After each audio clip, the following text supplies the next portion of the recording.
Assalamualaikum warahmatullahi wabarakatuh. Kembali lagi bersama saya Feby Ajriansyah. Nah, di video kali ini saya akan merangkum materi tentang investasi sekuritas utang. Investasi sekuritas itu ada dua, yaitu investasi sekuritas ekuitas dan investasi sekuritas utang. Nah, pada video ini saya akan merangkum materi tentang investasi sekuritas pada utang. Nah, investasi sekuritas pada utang ini merupakan bagian dari instrumen keuangan, tepatnya bagian dari aset keuangan. Instrumen keuangan itu ada 5. Yang pertama itu ada aset keuangan, kemudian liabilitas keuangan, kemudian ekuitas, kemudian sekuritas derivatif, dan yang terakhir itu lindung nilai. Nah, pada video kali ini kita khusus membahas tentang aset keuangan saja. Kalau kita bicara tentang instrumen keuangan, ada beberapa PSK yang mengatur instrumen keuangan. Yang pertama itu ada PSAK 50, itu tentang penyajian. Kemudian ada PSAK 55 tentang pengakuan dan penilaian. Kemudian ada PSAK 60 tentang pengungkapan, dan PSAK 71. Ada 4 kategori aset keuangan. Yang pertama, aset keuangan yang diukur pada nilai wajar melalui laba rugi. Pengukuran setelah perolehannya itu dinilai berdasarkan nilai wajar. Biaya-biaya lain yang sehubung yang dikeluarkan untuk memperoleh aset keuangan ini itu dicatat terpisah sebagai beban periode berjalan. Kemudian di kategori aset keuangan yang diukur pada nilai wajar melalui laba rugi ini, kalau sehubung dengan penurunan nilainya, maka penurunan nilai itu otomatis mengikuti penurunan harga, di mana penurunan nilai ini akan dicatat sebagai kerugian. Kemudian kategori yang kedua itu ada aset keuangan yang dimiliki hingga jatuh tempo. Nah, kalau yang kategori kedua ini, pengukuran setelah perolehan awalnya itu menggunakan harga perolehan yang diamortisasi. Kemudian biaya yang dikeluarkan sehubung untuk memperoleh aset keuangan tersebut akan langsung menambah harga perolehan aset keuangan tersebut. Juga kalau dalam penurunan nilainya itu harus melalui pengujian terlebih dahulu apakah telah terjadi penurunan nilai atau tidak. Kemudian kategori yang ketiga itu pinjaman dan piutang. Pengukuran setelah harga perolehan awalnya itu diukur sebesar harga perolehannya.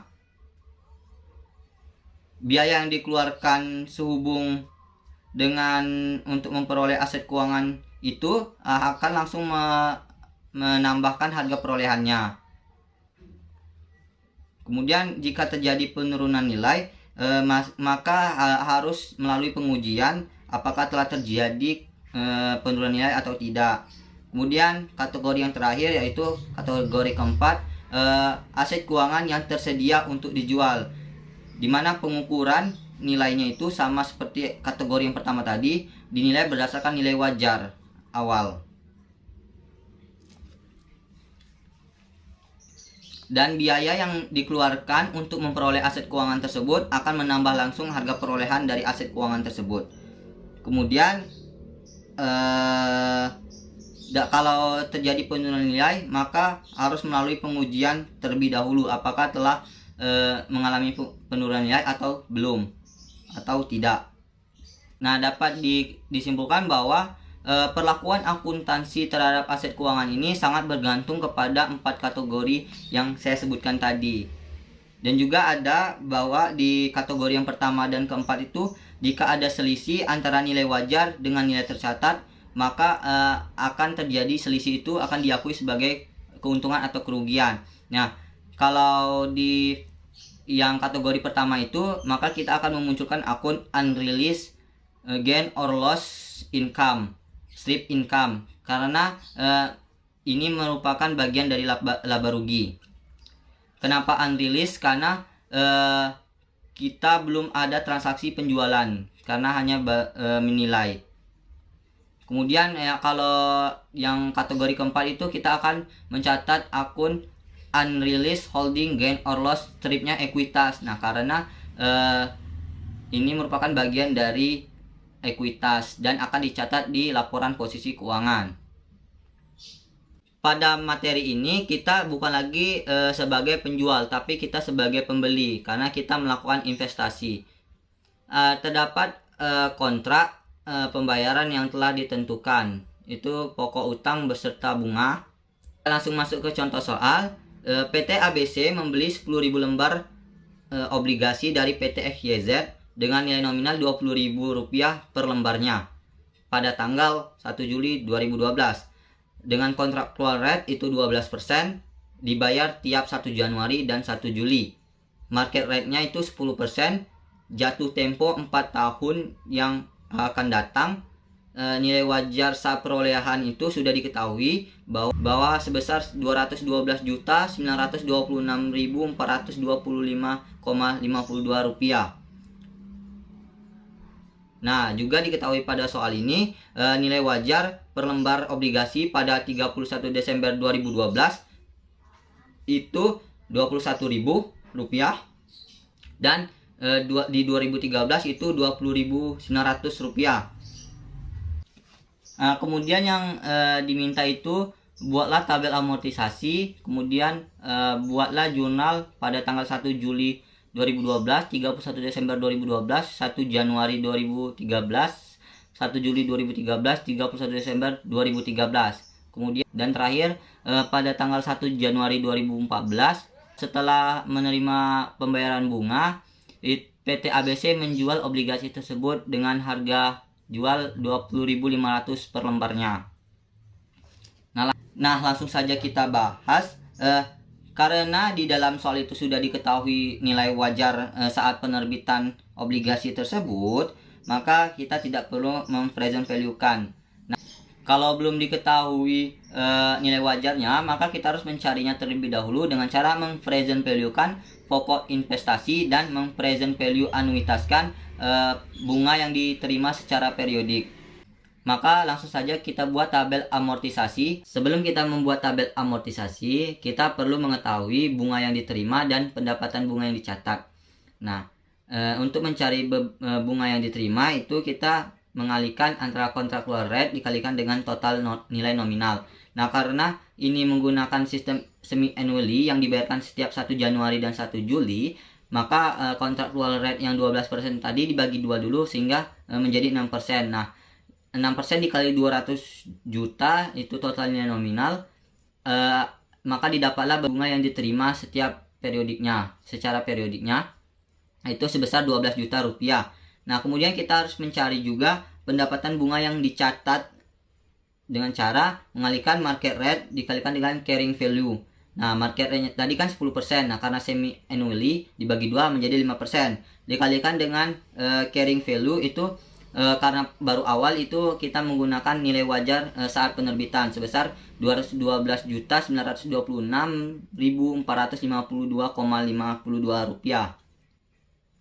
Nah, selisihnya ini akan menjadi pengurang dari carrying amount investasi obligasi, sehingga saat jatuh tempo carrying amount-nya sama dengan nilai nominal.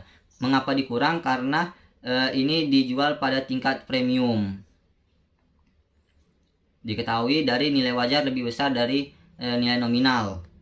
Untuk bunga yang diterima itu sama semua 12 juta. Nah, untuk pendapatan bunganya itu untuk di 1 Januari 2013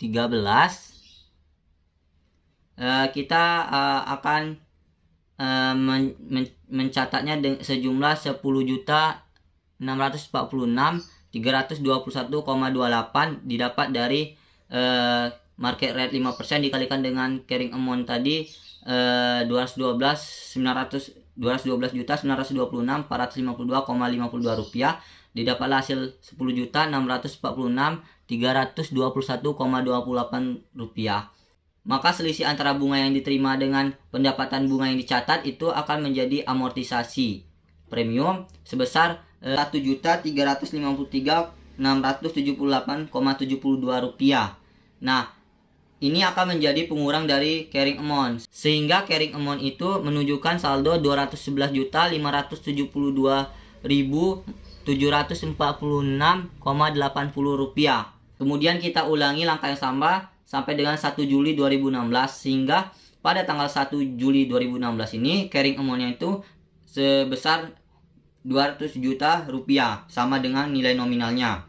Jika obligasi ini dimiliki hingga jatuh tempo, maka kita akan mendebitkan investasi obligasi dan mengkreditkan cash kita sebesar 212.924.425,52 rupiah. Nah, kemudian tanggal 31 Desember 2012 untuk pengakuan piutang, maka kita akan mendebitkan piutang bunga itu sebesar 12 juta. Kemudian kreditnya itu pendapatan bunga sebesar 10.646.321,28 rupiah didapat dari tabel amortisasi tadi untuk pendapatan bunga yang dicatat. Maka selisihnya tadi akan mengurangi investasi obligasi kita sebesar 1.353.678,72 rupiah. Dan kemudian pada tanggal 1 Januari 2013, jurnal untuk penerimaan bunga yang pertama itu kita akan mendebitkan cash kita sebesar 12 juta, dan piutang bunga yang kita akui di 31 Desember 2012 tadi kita hapuskan sebesar 12 juta rupiah. Kemudian untuk tanggal 1 Juli 2013 untuk jurnal penerimaan bunga yang kedua itu kita langsung mendebitkan cash kita sebesar 12 juta rupiah. Pendapatan bunga itu 10.578,37,34 dilihat dari tabel amortisasi yang di bagian pendapatan bunga. Kemudian selisihnya akan kita catat dengan mengurangi investasi obligasi kita di posisi kredit sebesar 1.421.392,66 rupiah. Kemudian di tanggal 31 Desember 2013 kita kembali membuat jurnal pengakuan pendapatan piutang. Cara mendebitkan piutang bunga sebesar 12 juta. Kemudian pendapatan bunga itu 10.507.569,21 rupiah, dan selisihnya akan dicatat sebagai investasi obligasi di posisi kredit sebagai pengurang investasi obligasi tersebut. Nah, ketika 1 Januari 2014 investasi obligasi ini dijual dengan harga Rp20.500 per lembarnya, maka saya akan mendebitkan cash maka PT ABC akan mendebitkan cash sebesar 205 juta rupiah dan menghapuskan investasi obligasi di posisi kredit sebesar nilai tercatat di 1 Januari 2014 yaitu Rp208.658.953,34 rupiah. Nah, maka terjadi selisih lebih besar nilai tercatat dibanding nilai yang diterima, kas yang diterima, maka selisihnya itu akan menjadi kerugian dari penjualannya sebesar Rp3.658.953,34 rupiah di posisi debit karena dia mengalami kerugian. Nah, kalau dia lebih besar lah nilai wajar daripada nilai tercatat, maka itu akan diakui sebagai keuntungan dan dicatat di posisi kredit. Kemudian untuk kategori yang tersedia untuk dijual itu sama. Kalau untuk penerbit jurnal penerbitannya investasi obligasi pada kas sebesar Rp212.926.425,52 rupiah. Kemudian di tanggal 31 Desember 2012 untuk mencatat pengakuan piutang, maka sama juga, piutang bunga 12 juta, pendapatan bunga 10.646.321,28 rupiah. Kemudian investasi obligasi sebesar 1.353,678,72 di posisi kredit. Selain itu, PT ABC juga mencatat jurnal penyesuaian. Nah, nilai wajar di 31 Desember 2012 itu kan katanya tadi 21.000 di soal per lembarnya. Nah, dikali dengan 10.000 maka total nilai wajarnya ini 210 juta rupiah. Maka selisih antara nilai wajar dengan nilai tercatat pada 31 Desember 2012 atau 1 Januari 2013 itu akan menjadi kerugian yang belum terrealisasi. Dengan jurnal keuntungan atau kerugian yang belum terrealisasi strip ekuitas, karena merupakan bagian dari ekuitas sehingga stripnya ekuitas. dan kreditnya penyesuaian perubahan nilai wajar aset keuangan strip tersedia untuk dijual, untuk menjelaskan bahwa ini kategori tersedia untuk dijual dengan sebesar selisihnya tadi. Nah, karena kategori available for sale atau tersedia untuk dijual, maka akan dilaporkan sebagai bagian penghasilan komprehensif lain. Kemudian di tanggal 1 Januari 2013 kita menerima cash yang setelah kita mengakui piutang tadi di 31 Desember 2012 sebesar 12 juta dan menghapus piutang bunga tersebut sebesar 12 juta di posisi kredit. Kemudian di 1 Juli 2013 untuk penerimaan bunga yang kedua itu kas kita akan debitkan sebesar 12 juta rupiah. Kemudian pendapatan bunga sebesar 10 juta 578.637,34 rupiah, dan investasi obligasi kita kurangkan di posisi kredit sebesar 1.421,362 rupiah. Dan kemudian di tanggal 31 Desember 2013 kita mengakui piutang bunga lagi dengan catat piutang bunga 12 juta, di kreditnya ada pendapatan bunga sebesar 10.577.569,21 rupiah, dan investasi obligasi kita kurangkan sebesar 1.492.430,79 rupiah. Kemudian melakukan penyesuaian terhadap perubahan nilai wajar lagi. Di soal tadi diketahui bahwa nilai wajar 31 Desember 2013 itu Rp20.900 per lembarnya. Maka dikalikan itu didapatlah hasil 209 juta. Nah, nilai tercatat di 31 Desember atau 1 Januari 2014 itu 208.658.953,34 rupiah. Nah, selisihnya ini sebesar 341.046,66 rupiah ini akan menjadi penyesuaian lagi. Maka selisih 341.046,66 rupiah ini akan kita catat di posisi debit. Nah, penyesuaian perubahan nilai wajarnya aset keuangan strip tersedia untuk dijual itu sebesar 1.572,746.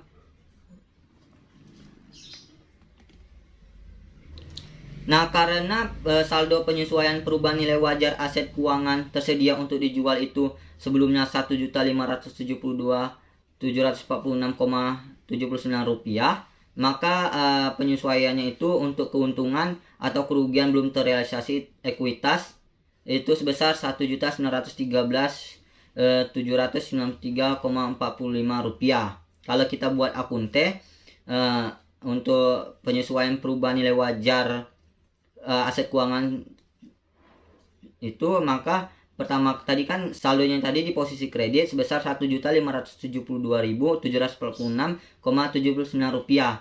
Nah, karena di tanggal 31 Desember 2013 ada kita catat di posisi debit sebesar 341.046,66 rupiah, maka penyesuaiannya itu di tanggal 31 maka penyesuaian di tanggal 31 Desember itu di posisi debit sebesar 1.913.793,45 rupiah.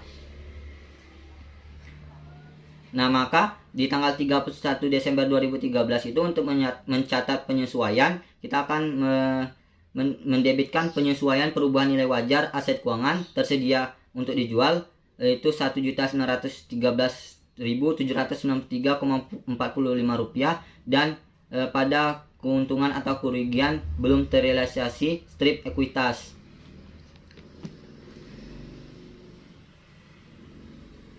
Nah, untuk yang diukur pada nilai wajar ini sama saja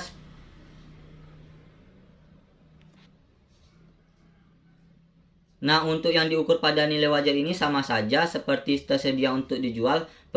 Bedanya nanti cuma di nama akunnya aja, di keuntungan atau kerugian belum terrealisasi, stripnya di sini income karena merupakan bagian laba rugi, dan penyesuaian perubahan nilai wajar aset keuangan strip diukur pada nilai wajar. Dan juga saat penyajian laporannya itu, kalau yang tersedia untuk dijual tadi disajikan di laporan posisi keuangan, sedangkan kalau diukur pada nilai wajar itu akan dicatat atau dilaporkan di laporan laba rugi. Mungkin itu yang dapat saya sampaikan pada video kali ini. Saya akhiri, wassalamualaikum warahmatullahi wabarakatuh.